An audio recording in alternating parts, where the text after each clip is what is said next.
வானத்திலும் இந்த பூமியிலும் வல்லமையான ஒரு நாமம்.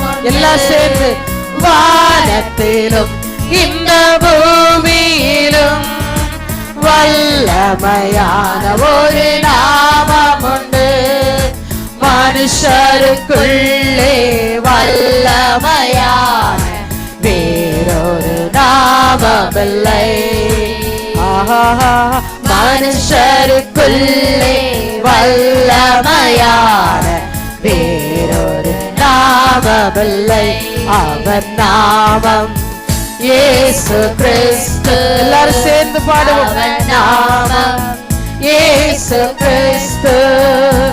அவர் நாமம் இயேசு கிறிஸ்து. அவர் நாமம் இயேசு கிறிஸ்து.